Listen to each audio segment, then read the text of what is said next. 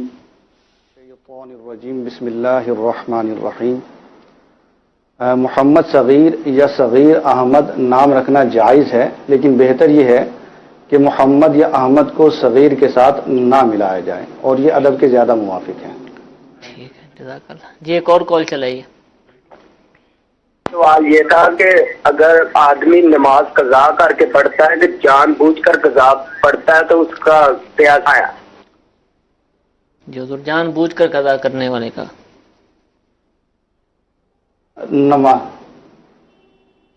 نماز قضا کرنا جان بوجھ کے حرام اور گناہ کبیرہ ہے، اور جہنم میں لے جانے والے اسباب میں سے یہ ایک سبب ہے، اور روایات اس کے بارے میں کثیر ہیں. بعض روایات میں یہ ہے کہ وہ 70,000 سال تک جہنم کے اندر رہے گا، اور ایک روایت کے اندر یہ ہے کہ اس کا نام دوزخ کے دروازے پر لکھ دیا جائے گا. تو اللہ تبارک و تعالی ہمیں نماز قضا کرنے سے بچائے.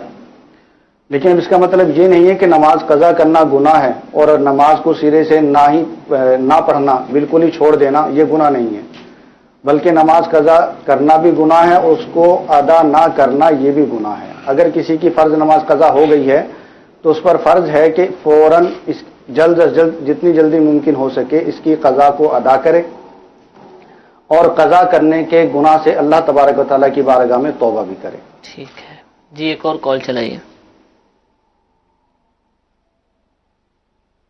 میں ہند کے شہر ناسک سے عبد القادر اسکر ہوں. مفتی صاحب سے میرا یہ سوال ہے کہ زیادہ سے زیادہ داڑھی کتنی بڑی رکھنی چاہیے اور کم سے کم کتنی ہونی چاہیے، اور کم سے کم مونچھیں کتنی رکھنی چاہیے اور زیادہ سے زیادہ کتنی بڑی مونچھیں ہونا چاہیے؟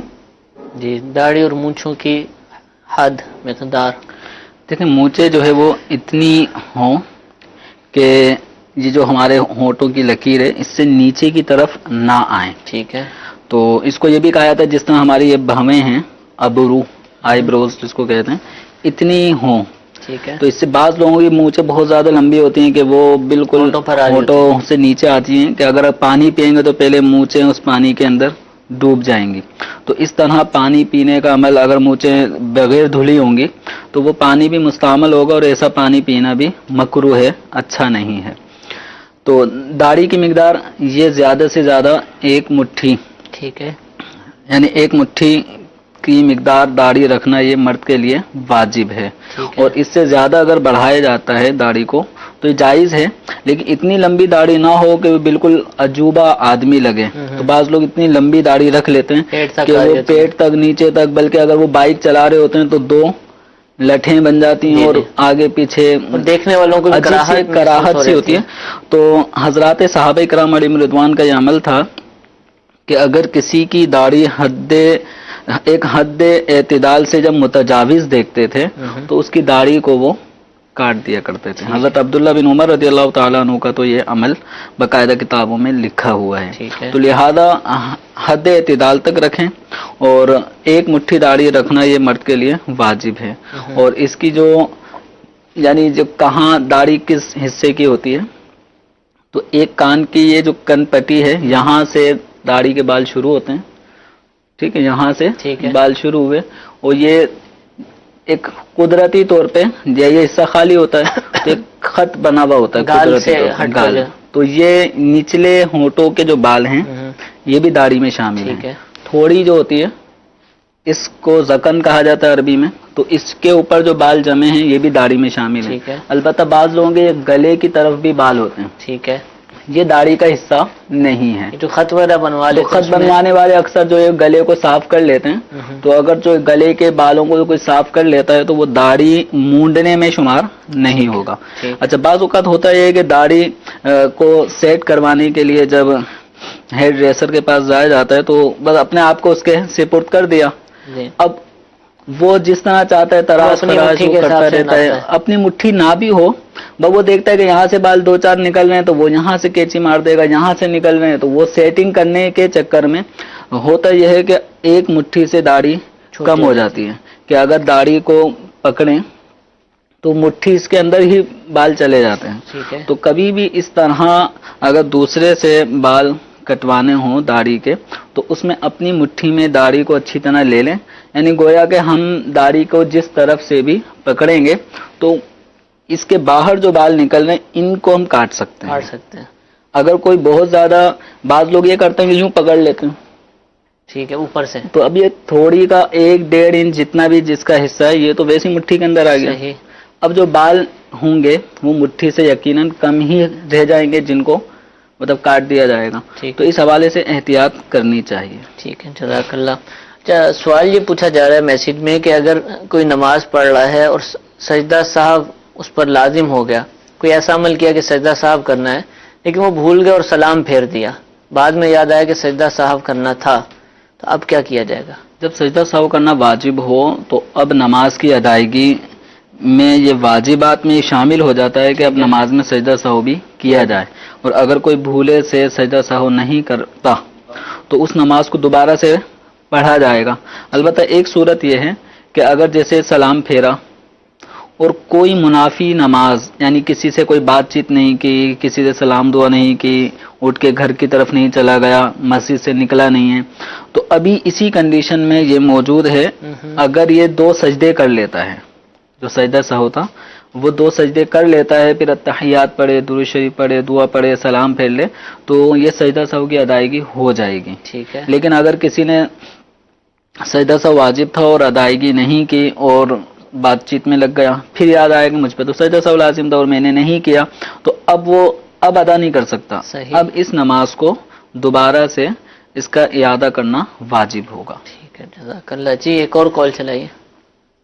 میرا سوال ہے کہ ایک امام صاحب مسجد کے اندر جماعت کی نیت کرتے ہیں لیکن مقتدی کوئی نہیں ہے، وہ آنے والے مقتدیوں کی نیت کرتے ہیں. جماعت جب شروع ہوئی تو کوئی مقتدی نہیں تھا، اس کے بعد کوئی تیسری رکعت میں آیا، کوئی چوتھی میں، یا کبھی کوئی آتا ہے یا کوئی نہیں آتا، تو کیا آنے والے اسلام بھائیوں کی نماز جماعت کے ساتھ ہو جائے گی؟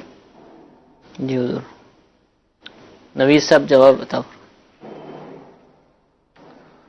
سب سے پہلی بات تو یہ ہے کہ مردوں کی امامت کرنے کے لیے امامت کی نیت کرنا ضروری نہیں ہے. اچھا.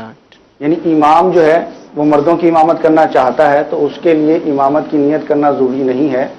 اگر کوئی اس کی آ کر اقتدا کرتا ہے تو ایسی صورت میں بھی اقتدا درست ہے، اور امامت کی نیت کر لینا یہ مستحب ہے. تو اب اگر اکیلا آدمی ہے یہ نیت کر کے یہ امامت کی نیت کر لیتا ہے کہ کوئی میری اقتدا میں آتا ہے تو میں اس کا بھی امام ہوں، تو یہ بہتر عمل ہے. اور کوئی اس کی ابتدا میں شامل ہوتا ہے تو ابتدا میں شامل ہونے والے کی بھی نماز ہو جائے گی. ٹھیک ہے. ٹھیک ہے جی. ایک اور کال چلائیے. محمد شفیع بات کر رہا ہوں پشین سے، بلوچستان سے. میں بیسیکلی میاں والی کا رہنے والا ہوں، ڈسٹرکٹ میاں والی پنجاب میں. میں یہاں ملازمت کرتا ہوں، ابھی فیملی بھی میری یہاں پر ہے. جہاں سے سفر کر کے جاتا ہوں میاں والی پنجاب میں، تو کافی سفر ہے. اگر وہاں نماز پڑھوں گا تو سفرانہ ہوگی یا یہی عام نماز پڑھنی پڑے گی؟ قصر نماز ہوگی یا عام نماز پڑھیں گے؟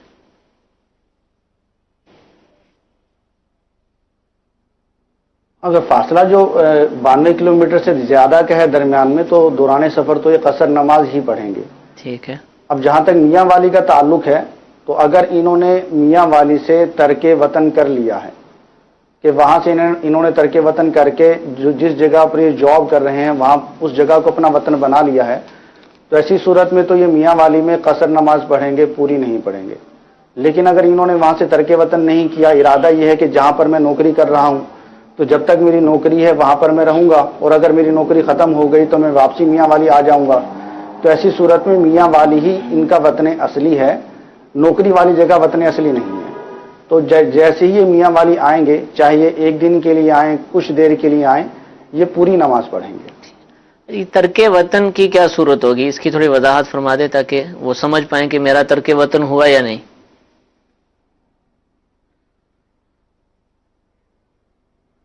سب سے پہلے تو یہ ہے کہ وطن اصلی ہوتا کیا ہے.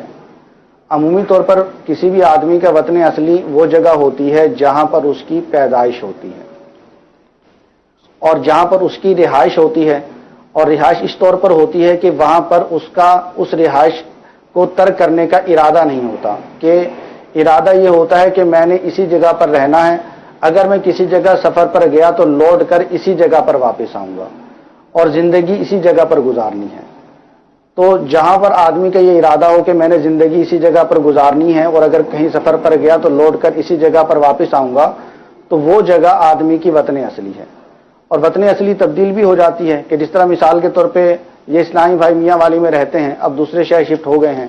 اب دوسرے شہر انہوں نے یہ ارادہ کر لیا کہ اب میری نوکری رہے یا نہ رہے، میں نے اس شہر میں رہنا ہے. اگر میں سفر پر کہیں چلا جاتا ہوں تو بھی میں نے لوٹ کے اسی شہر میں آنا ہے.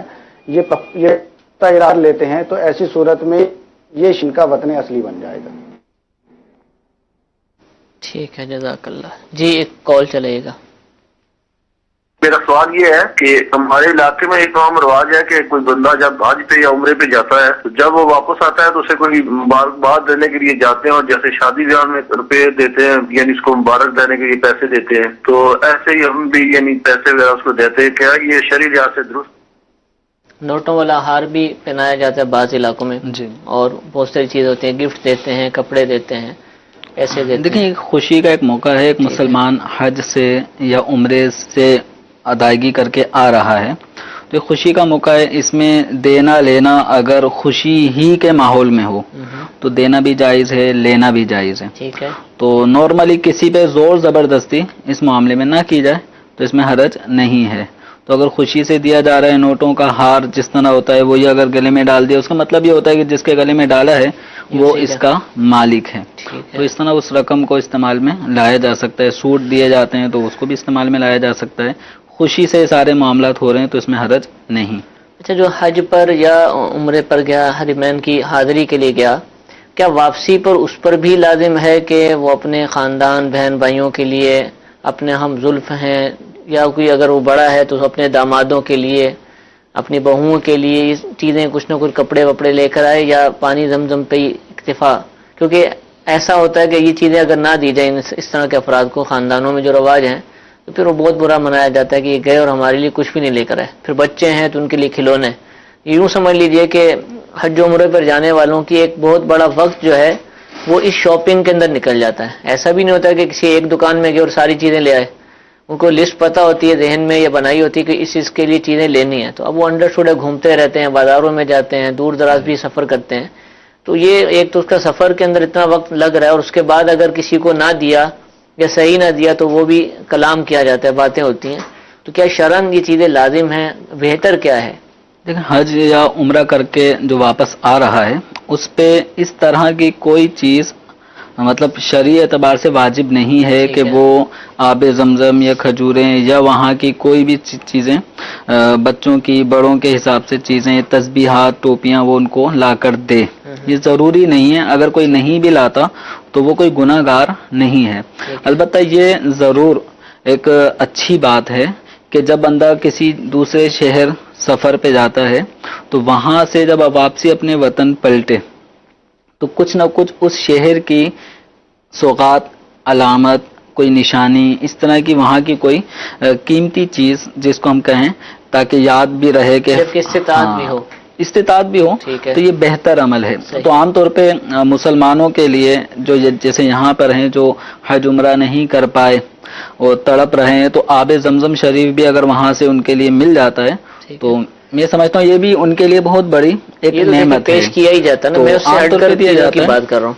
اب جو دیگر چیزیں ہیں تو ان میں بھی جو حج کرنے والا یا عمرہ کرنے والا ظاہر ہے تو وہ اپنی استطاعت کو سامنے رکھے اور اس کے پیش نظر اگر وہ کوئی چیز دیتا ہے اپنی خوشی سے دے رہا ہے تو اس میں کوئی شرعی حوالے سے کوئی ناجائز کا پہلو نہیں ہے. ٹھیک ہے. بھائی یوں سمجھیں کہ آپ حج یا عمرہ کر کے مکہ مدینے ہو کر آئے ہیں اور وہاں کی کوئی تحفے تحائف وہاں سے نسبت رکھنے والی کوئی چیز یہاں لا کے دیتے ہیں تو یہ مسلمانوں کے دلوں میں خوشی داخل کرنے کا ایک موقع ہوتا ہے. ٹھیک ہے. تو یوں تحفہ دینے والا وہ اجر و ثواب کا حقدار بھی ہوگا اگر وہ اس نے نیت سے سارے معاملات کر رہا ہے.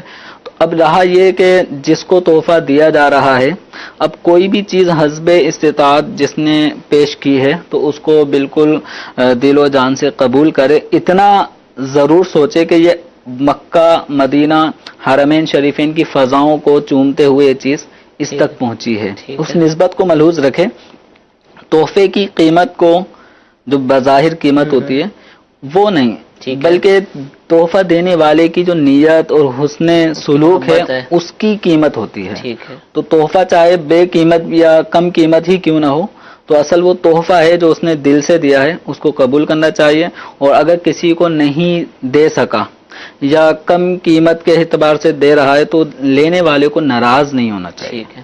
تو اپنا دل چھوٹا نہ کرے. دل چھوٹا کر کے تو اس کا ریئیکشن یہ ہوتا ہے کہ حج کرنے والا یا عمرہ کر کے آنے والا وہ بیچارہ اذیت محسوس کر رہا ہوتا ہے. ایک تم نے دی، اوپر سے باتیں بھی سننے کو مل رہی ہیں، تو یہ ماحول خراب نہ کیا جائے. ٹھیک ہے. حضور اس میں ایک چیز اور بھی ہوتی ہے، اس میں دو طرح کے چیزیں ہیں کہ بعض چیزیں پاکستان سے ہی خریدی جاتی ہیں، جیسے تسبیحات اور ٹوپیاں لے لی جاتی ہیں اور ان کو لے جاتے ہیں وہاں سے چکر لگوا کر لا کر کہتے ہیں کہ حج عمرہ پر گئے تھے آپ کے لیے لائے ہیں. اور ایک یہ کہ وہ یہیں پر موجود ہوتی ہیں اور وہاں جاتی بھی نہیں ہیں، اور جب وہ پیکنگ کی جاتی ہے ضمن تو اس میں ایک ایک ٹوپی اور تسبیح، اور اس کو بھی دینے والا لینے والا یہ سمجھتا ہے کہ یہ وہیں سے آئی ہے. بعض دفعہ ہو سکتا ہے جملہ بھی بولا جاتا ہو. تو یہ دونوں طرح کے عمل کے، ایک گھما کر لے آئے وہاں کی ہے نہیں دراصل، اور ایک یہ کہ خریدی ہی یہاں سے تھی اور حج و عمرہ کی کہہ کر جو ہے وہ حرمین کی کہہ کر دے دی. تو یہ کیا ہے، بعض دفعہ یہ ہوتا ہے کہ ایک تو کاسٹ کا ایشو ہوتا ہے کہ وہاں مہنگی ملے گی، دوسرا ہے کہ وزن، کہ وہاں سے ہم خریدیں گے وزن اس کا بڑھے گا، اس کی جگہ کچھ اور لے آئیں گے، تو یہ چیزیں ہم یہیں سے لے لیں گے، مل جاتی ہیں آسانی سے. اب دیکھیں اس میں ایک جو صورت ہے کہ یہاں سے خریدی اور اس کو حرمین شریفین لے گئے تاکہ وہاں کی ہواؤں فضاؤں برکتیں اس کو بھی مل جائے. ایک نسبت ہو گئی کہ یہ مکہ مدینہ گھوم کر آئی ہوئی چیز ہے، کیونکہ وہاں ملنے والی ضروری نہیں کہ وہیں بنی ہو، وہ بھی کسی اور ملک سے دیکھیں گے تو اکثر یہ دیگر ممالک سے ہی پہنچی ہوئی ہوتی ہیں. جائے نمازیں وغیرہ یہ سب تقریباً اس طرح اسلامی ممالک سے پہنچتی ہیں، پھر وہاں سے ہمارے یہاں دوبارہ آ جاتی ہیں. تو اس میں تو کوئی حرج نہیں ہے کہ یہ بھی کافی ہے کہ وہاں سے ہم پھرا کر آ گئے. اور دوسرا یہ جو صورت کہ یہاں آ کر یہیں خرید لی اور یہاں خریدنے کے بعد اس کو آب زمزم اور کھجوروں کے ساتھ تسبیح وغیرہ کو ٹوپی کو جو یہاں خریدی گئی تھی یہ دیا جا رہا ہے، تو اب دینے والے نے اگر یہ کہا ہے کہ یہ مکے کی ہے، یہ مدینہ شریف سے خریدی ہے، تو یہ جھوٹ بول رہا ہے. صحیح. اور جھوٹ بولنا اس موقع پہ کوئی صورت بنتی ہی نہیں ہے. ٹھیک ہے. تو اب یہاں پہ جھوٹ بولنے کی اجازت نہیں ہوگی. تو جب بولے اس طرح کی چیزیں جو حرمین شریفین کی سفر میں ساتھ تھی ہی نہیں، تو ان کو مکہ یا مدینہ کی طرف نسبت کر کے دینا یہ درست نہیں ہوگا. ٹھیک ہے. اور خاموشی اگر رکھے، بلکہ دی نہیں نا، جب کوئی پوچھے گا دیکھیں اب اس میں ہوگا یہ کہ جس کو ہم نے ٹوپی دی ہے اب وہ پہن رہا ہے، وہ 10 آدمیوں کو بتا رہا ہے کہ یہ ٹوپی مجھے مکے شریف سے مدینہ شریف جہاں سے بھی اس کے ذہن میں آئے گا وہاں سے آئی ہے، جبکہ وہ غلط فہمی میں مبتلا ہے. اور یہ صاحب کی تعریف کر رہا ہوگا کہ انہوں نے یہ ٹوپی مجھے دی ہے مکے شریف کی آئی ہوئی، حالانکہ وہ باب المدینہ سے ہی بولٹن مارکیٹ سے خریدی ہوئی ٹوپی تھی، وہی ڈال کے ان کو دے دی انویلپ میں. تو اس طرح یہ طریقہ درست نہیں ہے. یا تو دینا ہے تو صاف بتا کے دے دیں کہ بھائی وزن تھا اس وجہ سے میں اس کو لے جا نہیں سکا یا لا نہیں سکا، لیکن تحفہ ہے، یہ تحفہ ہے. یعنی کچھ چیزیں اس میں مدینہ مکے کی سوغات ہیں اور کچھ چیزیں جو ہے نا وہ اپنے یہاں باب المدینہ کی نشانیاں ہیں. ٹھیک، قبول فرما. ٹھیک ہے، جزاک اللہ. جی ایک کال چلے گا. میرا سوال یہ ہے کہ میں اگر مثال کی بات جو کاروبار شروع کرتا ہوں تو اس کے لیے میں اگر کسی سے کچھ پیسے لیتا ہوں تو اس کی شرح حد کیا ہے پروفٹ کی، میں کتنا کسی کو دے سکتا ہوں؟ جی نوید بھائی.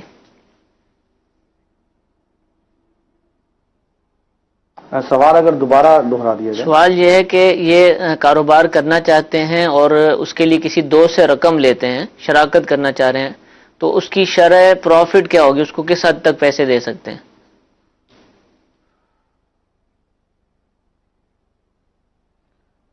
اصل میں پروفٹ، ایک تو پروفٹ کا طریقہ کار یہ ہوتا ہے کہ جس کی جتنی انویسٹمنٹ ہے اس کے اعتبار سے اس کو پروفٹ دیا جائے. اور دوسرا اس میں یہ ہوتا ہے کہ بعض اوقات یوں ہوتا ہے کہ ایک سلیپنگ پارٹنر ہوتا ہے، ایک ورکنگ پارٹنر ہوتا ہے، کہ پیسہ تو دونوں نے لگایا ہے لیکن کام دونوں مل کر کریں گے، کام دونوں میں سے ایک کرے گا اور ایک کام نہیں کرے گا. تو جو ورکنگ پارٹنر ہے وہ اپنی پرسنٹیج زیادہ رکھ سکتا ہے. جس طرح پروفٹ 100% ہے تو 100% میں سے 60% جو ہے وہ ورکنگ پارٹنر رکھے گا، سلیپنگ پارٹنر جو ہے وہ 40% رکھے گا. تو یہ تو ایک سادہ سا اصول ہے، لیکن عمومی طور پر جس کو شرکت کہا جاتا ہے یا شرکت سمجھا جاتا ہے وہ شرکت نہیں ہوتی، بلکہ وہ ایک سادہ قرض ہوتا ہے جس پر نفع دیا جا رہا ہوتا ہے، لیا جا رہا ہوتا ہے. ٹھیک ہے.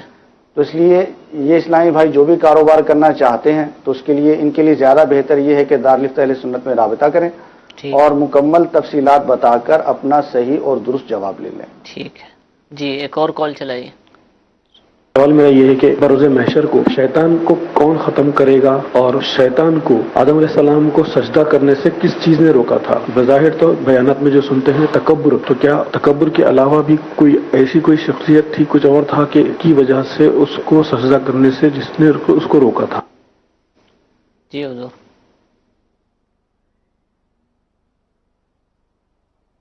ہاں، یہ اکثر سوال عوام میں سے لوگ کرتے ہیں کہ انسانوں کو تو شیطان گمراہ کرتا ہے، تو شیطان کو کس نے گمراہ کیا؟ ایک تو اللہ تبارک و تعالیٰ نے قرآن پاک میں بالکل صاف صاف ارشاد فرما دیا، ابا واستکبر وکان من الکافرین، کہ اس نے اللہ تبارک و تعالیٰ کا حکم ماننے سے انکار کیا اور تکبر کیا اور کافروں میں سے ہو گیا. لیکن سوال یہ پیدا ہوتا ہے کہ تکبر کیوں کیا؟ تو اس کی وجہ جو ہے صوفیاء کرام یہ ارشاد فرماتے ہیں کہ اس نے تکبر اپنے نفس کی وجہ سے کیا، اور چونکہ اس کے نفس میں بڑائی آ گئی تھی، یہ سمجھتا تھا کہ میں معلم الملکوت ہوں اور فرشتوں سے بھی افضل ہوں، تو میں حضرت آدم علیہ السلام کو سجدہ کیوں کروں، حالانکہ میں نے اللہ تبارک و تعالیٰ کی اتنے ہزاروں سال عبادت کی ہے اور اللہ تبارک و تعالیٰ نے مجھے آگ سے پیدا کیا ہے، یہ جو مخلوق ہے یہ ابھی پیدا ہوئی ہے اور اس نے اللہ تبارک و تعالیٰ کی کوئی عبادت نہیں کی ہے، تو چونکہ میں اس سے افضل ہوں تو افضل ہونے کی وجہ سے میں کیوں ان کو سجدہ کروں. اور اس بات کو بھول گیا کہ حکم دینے والا کوئی اور نہیں، خالق کائنات ہے، اللہ تبارک و تعالیٰ ہے، وہ جس کو چاہے افضل بنائے اور جس کو چاہے مفضول بنائے. تو وہ نفس تھا جس کی وجہ سے شیطان گمراہ ہوا اور اللہ تبارک و تعالیٰ کی نافرمانی کر بیٹھا. اسی وجہ سے صوفیاء کرام فرماتے ہیں کہ نفس جو ہے یہ شیطان کا بھی بڑا بھائی ہے، کہ شیطان اتنی جلدی بندے کو گمراہ نہیں کرتا جتنی جلدی نفس گمراہ کر دیتا ہے. تو اللہ تبارک و تعالیٰ ہمیں نفس کی تباہ کاریوں سے بچنے کی توفیق عطا فرمائے. آمین. سوال کا ایک حصہ یہ تھا کہ دوسرا ارشاد انہوں نے یہ کہا کہ شیطان کو ختم کیسے کیا جائے گا، تو یہ غالباً ان کو کوئی غلط فہمی ہو گئی. ختم کرنے کا تو کوئی واقعہ کتابوں میں نہیں ملتا، البتہ یہ ہے کہ شیطان کو شدید عذاب دیا جائے گا، جہنم میں رکھا جائے گا اور یہ ہمیشہ ہمیشہ جہنم میں جلے گا. البتہ بعض واقعات ملتے ہیں روایات میں اس طرح کے کہ 1000 سال کے بعد اللہ تبارک و تعالیٰ شیطان کو جہنم سے نکالے گا اور اسے ارشاد فرمائے گا کہ تو اگر اب بھی آدم علیہ السلام کو سجدہ کر دے گا تو میں تجھے بخش دوں گا. تو وہ اللہ تبارک و تعالیٰ کی بارگاہ میں عرض کرے گا، رب میں نے جب ان کی زندگی میں ان کو سجدہ نہ کیا تو ان کے مرنے کے بعد کیسے سجدہ کروں؟ تو یوں وہ ہمیشہ جہنم میں رہے گا اور جہنم کی آگ میں جلتا رہے گا، اور ختم ہونے والی ایسی کوئی روایت ہمارے علم میں نہیں ہے. ٹھیک ہے، جہنم میں ہی رہے گا ہمیشہ. جی ایک اور کال چلائیے. مفتی صاحب کی بارگاہ میں سوال ہے کہ اگر فرض نماز اکیلے پڑھ رہا ہے، امام کے پیچھے نہیں پڑھتا، اکیلے پڑھتا ہے، تو دونوں رکعت میں الحمدو کے بعد سورت ملاتا ہے، پھر تیسری میں صرف الحمدو ہی پڑھتا ہے اور چوتھی میں بھی الحمدو پڑھنا ہوتا ہے، لیکن غلطی سے وہ سورت ملا دیتا ہے، تو کیا اس طریقے سے نماز ہو جائے گی؟ فرض نماز کی تیسری اور چوتھی رکعت جو ہوتی ہے اس میں سورہ فاتحہ کے بعد سورت ملانا واجب نہیں ہے، بلکہ سورہ فاتحہ خود پڑھنا ایک مستحب عمل ہے. تو اگر کسی نے سورہ فاتحہ کے بعد کوئی سورت ملا لی تو اس میں کوئی حرج نہیں ہے، ملا سکتا ہے. اگر اکیلے نماز پڑھ رہا ہے تو ایک قول کے مطابق اس کو چاہیے کہ سورت کا ملائے، کہ سورت کا ملانا مستحب ہے. لیکن اگر کسی نے نہیں ملائی تو بھی کوئی حرج نہیں ہے. عام طور پہ لوگ کنفیوز ہو جاتے ہیں کہ فرض کی تیسری یا چوتھی رکعت میں اگر انہوں نے سورہ فاتحہ کے بعد کوئی سورت ملا لی تو وہ سمجھتے ہیں کوئی واجب چھوٹ گیا یا کوئی واجب زائد ہو گیا، غلطی سے ملا لی تو اس کو غلطی سمجھا جاتا ہے، حالانکہ ایسا نہیں ہے. یعنی آپشن ہے، چاہیں تو 3 مرتبہ سبحان اللہ کہہ لیں، چاہیں تو سورہ فاتحہ پڑھ لیں. ٹھیک ہے. اب اسی کے بعد سورہ فاتحہ کے بعد اگر سورت ملانا چاہیں تو اس کا بھی اختیار ہے. اور اکیلے نماز پڑھنے والے کے لیے افضل اور بہتر ہے قول کے مطابق کہ وہ سورت بھی ملا لے. اور چاروں رکعتوں میں سورہ فاتحہ کے ساتھ سورت ملائے، 2 میں واجب ہے اور 2 میں بہتر. 2 میں بہتر ہے. ٹھیک ہے. پہلی 2 میں واجب. ٹھیک ہے. اچھا، میسج یہ آیا ہے کہ کیا سنت مؤکدہ کی جگہ قضا نمازیں پڑھ سکتے ہیں؟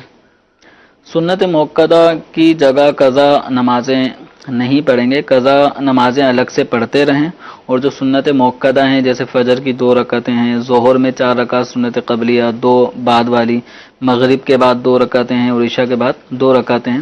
اسی طرح جمعۃ المبارک میں 4 رکعت سنت موقدہ پہلے کی ہیں، 4 سنت موقدہ بعد کی ہیں. تو یہ سنت موقدہ ان کو باقاعدہ پڑھنا ہے اور ان کے ساتھ ساتھ الگ سے بھی قضاء عمری کا اہتمام کیا جائے. ہاں جو نوافل ہیں ان نوافل کی جگہ ضرور قضاء عمری کا اہتمام کریں. سنت غیر موقدہ جو عصر اور عشاء سے پہلے کی 4 رکعتیں ہیں ان کی جگہ قضاء عمری کا اہتمام کریں. تو قضاء عمری باقاعدہ اپنی روٹین میں لے آئیں. تو اس کا فائدہ یہ ہوگا کہ ہماری جو روزمرہ کی روزانہ کی ادا نمازیں وہ بھی ہم ادا کرنے میں کامیاب ہو رہے ہیں، اور جو پچھلا جو نمازوں کا سلسلہ باقی ہے گویا وہ رب کا قرض جو بندے کے اوپر ہے تو اس کی بھی ادائیگی انسان کرتا رہے. ٹھیک ہے. نوید صاحب سے سوال ہے، میسج کے ذریعے پوچھا جا رہا ہے کہ 18 سال پہلے شادی ہوئی تھی اور 500 روپیہ حق مہر مقرر کیا گیا تھا، اب ادا کرنا چاہتے ہیں 18 سال بعد، تو اب کتنی رقم ادا کرنی ہوگی؟ 500 یا پھر آج کے حساب سے اس کو جو بھی اس کی رقم بنتی ہے مالیت؟ اصل جو اقل مہر ہے وہ 2 تولے 7.5 ماشے چاندی ہے. تو اس سے کم مہر جو رکھنا جائز نہیں ہے. تو اب اگر جو مہر اس وقت رکھا گیا تھا وہ 2 تولے 7.5 ماشے چاندی کی قیمت سے زیادہ تھا یا اس کے برابر تھا تو اتنا ہی مہر دینا پڑے گا، اور اگر کم تھا تو 2 تولے 7.5 ماشے چاندی پورا کیا جائے گا. اور یہ بھی اس صورت میں ہے کہ ان کے ہاں مہر مثل نہ ہو کوئی. اگر مہر مثل موجود ہے، مہر مثل سے مراد یہ ہے کہ لڑکی کی کوئی بہن ہے یا پھوپھی ہے، ان کا جو مہر رائج تھا ورنہ پھر اس صورت میں دیا جائے گا. لیکن جن برادریوں میں کم رکھا جاتا ہے وہاں پر عمومی طور پہ مہر مثل بھی انتہائی کم ہوتا ہے کہ 50 روپے رکھ لیے، 56 روپے رکھ لیے، 100 روپے رکھ لیے. تو یہ عمومی طور پر ان کی پھوپھی کا بھی، بہن کا بھی، رشتہ داروں کا بھی سب کا جو مہر ہوتا ہے وہ مہر مثل سے کم ہی ہوتا ہے. تو پھر ایسی صورت میں 2 تولے 7.5 ماشے چاندی پورا کیا جائے گا. ٹھیک ہے جی، ایک کال چلائیے. میں یہ پوچھ رہا تھا کہ جب اقامت پڑھی جاتی ہے تو اس وقت مطلب ایسا ہوتا ہے کہ جیسے مطلب مقتدی بیٹھے ہیں اور جب اقامت پڑھنے والا حی علی الفلاح پر مطلب پہنچتا ہے تو جب یہ کہا جاتا ہے کہ جی حی علی الفلاح پر کھڑا ہونا سنت ہے، کیا یہ سنت ہے؟ جی حضور. نبی کریم رؤوف الرحیم صلی اللہ تعالی علیہ وسلم کا یہ معمول رہا ہے کہ جس وقت حی علی الصلاح حی علی الفلاح کے کلمات کہے جا رہے ہوتے تھے تو اس وقت آپ صلی اللہ تعالی علیہ وسلم اپنے حجرہ مقدسہ سے باہر تشریف لاتے تھے، اور آپ صلی اللہ تعالی علیہ وسلم کا فرمان بھی ہے کہ جب تک مجھے نہ دیکھ لو اس وقت تک کھڑے نہ ہو. تو یہ گویا اقامت کے شروع میں صحابہ کھڑے ہو رہے تھے تو اس وقت آپ صلی اللہ تعالی علیہ وسلم نے ان کو کھڑے ہونے سے منع فرمایا اور فرمایا کہ جب تک مجھے نہ دیکھ لو لا تقوموا حتی ترونی، جب تک مجھے نہ دیکھ لو اس وقت تک کھڑے نہ ہو. اور آپ صلی اللہ تعالی علیہ وسلم کا یہ معمول رہا کہ جب حی علی الصلاح حی علی الفلاح کے قریب جو کلمات آتے ہیں یہ جب کہے جاتے اس وقت آپ تشریف لاتے ہیں. اور صحابہ کرام علیہم رضوان کا بھی یہ معمول رہا ہے. حضرت انس رضی اللہ تعالی عنہ کا بھی یہ طریقہ رہا ہے کہ جب حی علی الصلاح حی علی الفلاح کہا جاتا تو اس وقت پھر آپ کھڑے ہوتے اور مقتدی بھی اسی وقت کھڑے ہوتے. حتیٰ کہ یہی احادیث کے پیش نظر فقہ حنفی کی متعدد کتابیں، یعنی ابتدائی کتاب عربی کی نور الایضاح سمجھی جاتی ہے، نور الایضاح سے لے کر آگے جتنی بھی کتابیں ہیں یہاں تک کہ فتاوی عالمگیری، فتاوی قاضی خان اور دیگر کتابیں، ان سب میں یہ مسئلہ مدلل طور پہ لکھا ہوا ہے اور باقاعدہ اس مسئلے کو تفصیل کے ساتھ لکھا گیا ہے کہ جب اقامت شروع کرے مؤذن تو اس وقت کھڑا ہونا مکروہ ہے. ٹھیک ہے. تو یہ خلاف سنت جو عمل ہوتا ہے اسی کو مکروہ کہا جاتا ہے. اور باقاعدہ کتب فقہ کے اندر اس بات کو لکھا گیا ہے کہ وَالسُّنَّةُ أَن يَقُومَ الْإِمَامُ وَالْقَوْمُ حِينَ يَقُولُ الْمُؤَذِّنُ حَيَّ عَلَى الصَّلَاةِ حَيَّ عَلَى الْفَلَاحِ، اس طرح کے کلمات ہیں کہ سنت یہ ہے. ٹھیک ہے. یعنی طریقہ اسلامی جو نماز کے اس حوالے سے ہے وہ یہ ہے کہ جس وقت مؤذن حی علی الفلاح کہے اس وقت امام، قوم، نمازی، مقتدی اسی وقت کھڑے ہوں. تو یوں لفظ سنت بھی اس عمل کے لیے کتب فقہ کے اندر مذکور ہے. ٹھیک ہے، جزاک اللہ. میٹھے میٹھے اسلام بھائی، آپ نے سلسلہ ملاحظہ فرمایا. وقت ہمارا اختتام کی طرف ہے. الحمدللہ علم دین کا ایک خزانہ تھا جو آپ نے اس سلسلے میں امید ہے کہ حاصل کیا ہوگا. اللہ تعالیٰ ہمیں ان باتوں کو یاد رکھنے کی توفیق عطا فرمائے. علم دین کی ترویج کے لیے، علم دین کو پھیلانے کے لیے، قرآن پاک کی تعلیمات کو عام کرنے کے لیے الحمدللہ دعوت اسلامی کے 100 سے زائد شعبہ جات الحمدللہ کام کر رہے ہیں. ان شعبہ جات میں 2 بہت ہی اہم شعبہ جات جو کہ خاص طور پر علم دین سے ہی متعلق ہیں، مدرسۃ المدینہ اور جامعۃ المدینہ. مدرسۃ المدینہ میں حفظ و ناظرہ قرآن پاک کی تعلیم دی جاتی ہے، اور جامعۃ المدینہ میں الحمدللہ درس نظامی عالم کورس اور اسلامی بہنوں کے لیے عالمہ کورس، اسی طرح مفتی کورس اور دیگر الحمدللہ علم دین کے حوالے سے کورسز کا اہتمام ہوتا ہے. مدارس کی تعداد تو یوں سمجھ لیجیے کہ 2000 سے بھی زائد ہے، اور جامعۃ المدینہ بھی الحمدللہ 400-450 الحمدللہ موجود ہیں. ان تمام کو چلانے کے لیے کروڑ اخراجات کی الحمدللہ حاجت ہوتی ہے، جو کہ آپ کے دیے ہوئے عطیات سے الحمدللہ پوری ہو جاتی ہے. اسی سلسلے میں انشاءاللہ عز و جل 17 دسمبر بروز اتوار انشاءاللہ مدنی عطیات مہم کا اہتمام کیا گیا ہے، ٹیلی تھون کا اہتمام کیا گیا ہے، جو کہ دن 2 بجے سے لے کر رات 2 بجے تک پاکستانی اوقات کے مطابق ہوگی. چنانچہ ملک اور بیرون ملک دعوت اسلامی کے زیر انتظام چلنے والے مدارس المدینہ و جامعات المدینہ کے جملہ اخراجات کے لیے اپنے اپنے مدنی عطیات سے تعاون فرمائیں. 10,000 روپیہ فی یونٹ مقرر کیا گیا ہے. اگر آپ 1 یونٹ کی، 10 یونٹ کی، 12 یونٹ کی، 26 یونٹ کی، جتنے اللہ تعالیٰ نے آپ کو استطاعت دی ہے ابھی سے نیت کر لیں گے اور اس کو جمع کروانے کی بھی کوشش کریں گے تو انشاءاللہ بہت زیادہ ثواب ملے گا. اور اگر کوئی یونٹ نہیں دے سکتا تو جتنا دے سکتا ہے اللہ کی راہ میں اس کو خرچ کرنا چاہیے، انشاءاللہ اس کا بھی ثواب اس کو حاصل ہوگا. اللہ تعالیٰ ہم سب کو عمل کی توفیق عطا فرمائے. آمین بجاہ النبی الامین. صلو علی الحبیب صلی اللہ تعالی علی محمد صلی اللہ علیہ وسلم. گزارے کیسے زندگی، آؤ علماء سے پوچھ